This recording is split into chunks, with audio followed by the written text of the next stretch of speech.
Urgent, urgent, urgent. Cette vidéo n'est pas une vidéo politique. C'est une vidéo qui sauve des vies. Elle peut te sauver, toi qui me regardes. Elle peut sauver ta famille. Tout ce que je vais te demander, c'est de partager largement, s'il te plaît, toi qui me regardes. Pour que cette vidéo aille au général Mamadi Doumbouya. Les médecins spécialistes ont cherché à joindre Monsieur le Président de la République pour lui expliquer les problèmes des hôpitaux aujourd'hui à 20. Ils ont expliqué le cas, le problème au ministère de la Santé. Ceux-ci n'ont pas pris ce problème-là en argent comptant. Mes frères et sœurs, le problème ne fait que s'empirer dans des hôpitaux aujourd'hui.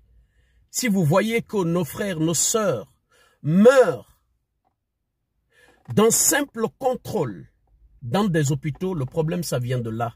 Alors, faisons entendre nos voix pour que ce problème-là soit résolu dans des hôpitaux de la Guinée.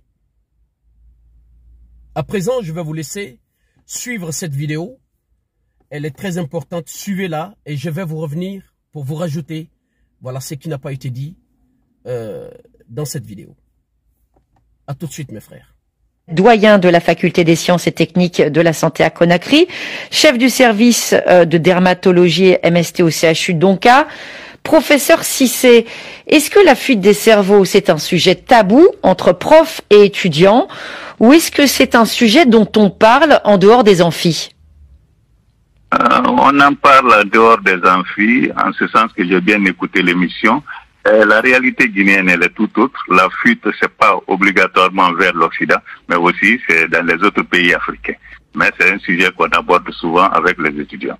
Il n'empêche qu'on aille travailler au Gabon, qu'on aille travailler au Maroc, ça fait quand même des médecins en moins pour la Guinée.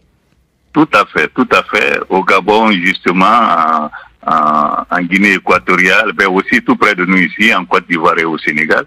Il y a 2 ans, je suis venu en visite au Sénégal, où j'ai rencontré des médecins guinéens en spécialisation, environ une centaine. Et on a échangé, on a discuté, mais justement, les gens se posent la question, quel va être notre avenir lorsque nous allons retourner au pays? Parce que les premiers qui sont revenus ont été confrontés à des difficultés d'intégration dans nos structures de santé. Vous imaginez, vous faites 8 ans de formation médicale, vous allez faire 4 autres années de formation en dehors de la Guinée, que ce soit au Maroc, que ce soit au Sénégal, que ce soit en Côte d'Ivoire, parce qu'il y a certaines spécialités qui ne sont pas encore disponibles dans notre pays. Donc au terme de ces 12 ans ou 13 ans de formation, vous revenez dans le pays où vous n'avez pas la possibilité de travailler. C'est bien ça. Cette difficulté de se faire une place, est-ce que c'est aussi le fait, on va dire, d'une ancienne génération qui laisse un petit peu, qui a la main mise sur certains postes et qui ne laisse pas les jeunes aussi faire leur place, ou c'est vraiment un problème de dotation des autorités qui ne donnent pas les moyens alors qu'on sait qu'il y a des besoins pour ces spécialités? C'est les deux. C'est les deux. Dans certaines disciplines, justement, les jeunes rentrent, ils ne se sont pas bien reçus dans les structures de santé par les aînés, parce qu'ils trouvent en eux des concurrents. Et donc, on crée toutes les conditions pour justement les démoraliser. Et souvent, les gens préfèrent partir ailleurs. À côté de cela, justement, l'État aussi ne fait rien. Quand je prends par exemple le ministère de la Santé de notre pays, le recrutement se fait par 2 voies. Il y a la voie du concours pour les non-spécialistes et la voie sur titre, justement, pour les spécialistes. Mais, imaginez-vous, pour 2018, on a recruté que 38 médecins spécialistes au ministère de la Santé, 2019 rien, 2020 rien. Alors qu'il y a beaucoup de médecins spécialistes qui sont rentrés au pays. Comment ils expliquent ça? Excusez-moi de poser cette question aussi abrupte, mais quand on sait quel est l'état sanitaire de la Guinée, comment on peut justifier de ne pas recruter des spécialistes 2 années de suite? Dans les documents du ministère de la Santé, il semblerait que c'est la fonction publique qui recrute. Mais si le gouvernement n'a mis en place aucune politique pour pouvoir recruter les gens, et justement, les gens ne sont pas recrutés. Et à côté de cela, il y a la question de salaire aussi. C'est-à-dire qu'il ne faut pas l'occulter. Vous payez un médecin spécialiste, on lui donne 300 € par mois. Alors que s'il va au Sénégal, il travaille dans le privé, il a 1500, 2000 euros. Donc, il préfère aller travailler au Sénégal que de rester en Guinée. Et Je voudrais préciser une chose. Dans ce cursus de formation, pour les médecins spécialistes en Guinée, tous ceux qui partent à l'étranger, là, ils ne bénéficient pas de bourse de l'État. Leur formation est financée par leur famille ou par eux-mêmes.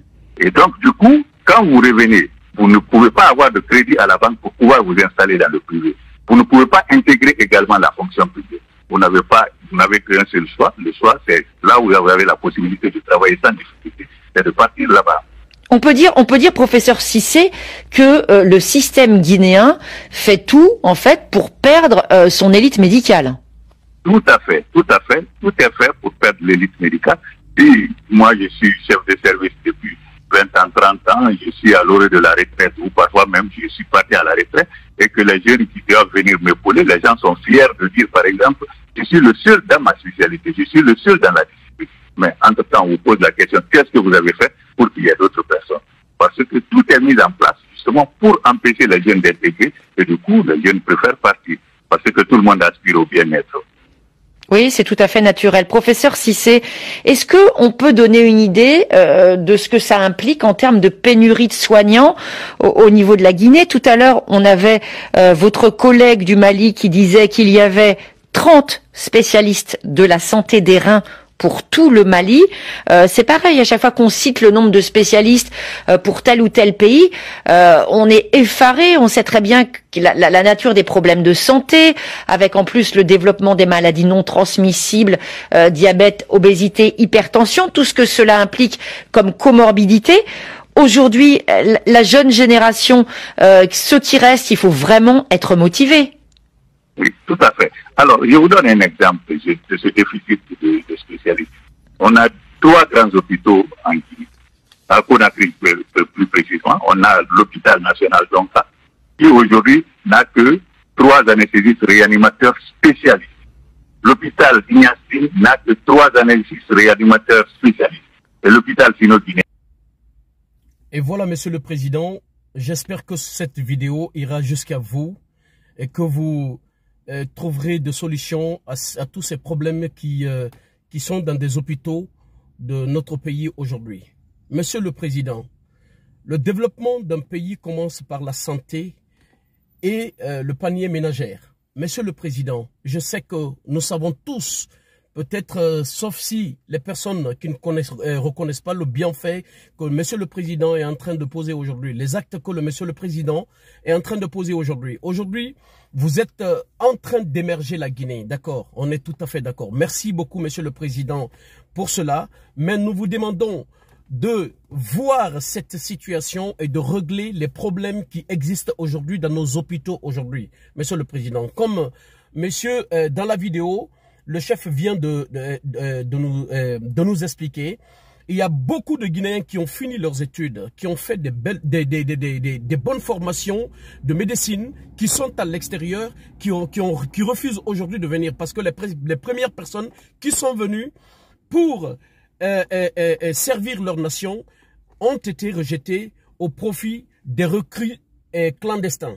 Et ces recrues clandestins aujourd'hui, ce sont eux qui sont dans des hôpitaux aujourd'hui là, ce sont eux qui sont en train de tuer nos frères et sœurs dans des hôpitaux aujourd'hui, Monsieur le Président.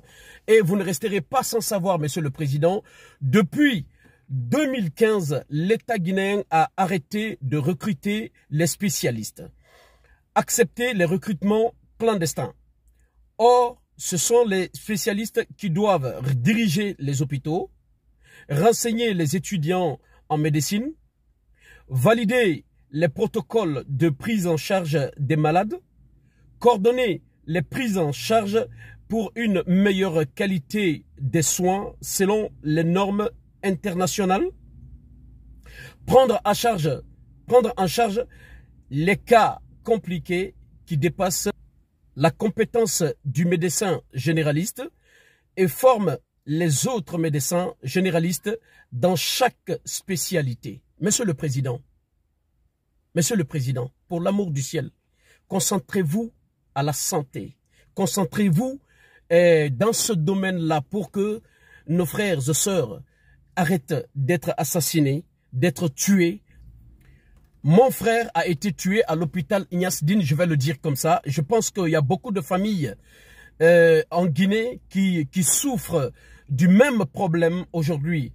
Et il est rentré, il avait un petit problème, il est venu à pied, en fait il marchait, tout allait moins chez lui, mais il marchait, il parlait. Et une fois dans le lit de l'hôpital, on lui a prescrit le sérum. Le sérum, depuis qu'on a commencé à placer le sérum, il ne parlait plus, il ne bougeait plus ses membres, il était paralysé et on l'a fait descendre au plateau et il est décédé. C'est ce qui arrive à beaucoup de familles aujourd'hui. Parce que le sérum, on ne peut pas placer, on ne place pas le sérum à des patients qui ont d'autres maladies qui sont plus graves, qui n'acceptent pas le sérum.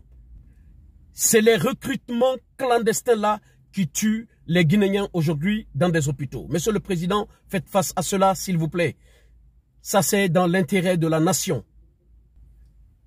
Aussi, Monsieur le Président, les hôpitaux sont restés au merci des médecins généralistes, voire même des infirmiers qui ont rendu ces structures publiques leur propriété privée. Monsieur le Président, il faut voir cela. Essayez de voir cette situation. C'est plus grave dans nos hôpitaux aujourd'hui. Très, très, très grave.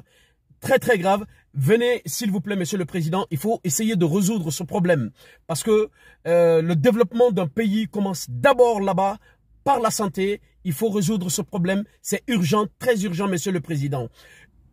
Et Monsieur le Président, depuis 2021, jusqu'à aujourd'hui, le collectif des spécialistes n'a cessé de rencontrer à plusieurs reprises les ministres de la Santé et ceux de la fonction publique à cet effet pour que ce problème soit résolu. Mais ces autorités sont restées indifférentes jusque-là. Ils ont usé tous les moyens et voies possibles pour rencontrer le président de la République. Impossible. Mais la question que le collectif des spécialistes se pose aujourd'hui est: est-ce que Monsieur le Président est au courant de ce qui se passe dans des hôpitaux aujourd'hui? C'est cette question qu'il se pose aujourd'hui. Mes frères et sœurs, prière de partager largement cette vidéo pour que ce message aille jusqu'au président de la République pour trouver solution à ça. Ça y va dans l'intérêt de tous les Guinéens et Guinéennes, de tout le monde, de tous qui vivent en Guinée. Vive la paix, vive la Guinée et vive le collectif des spécialistes. Je vous remercie.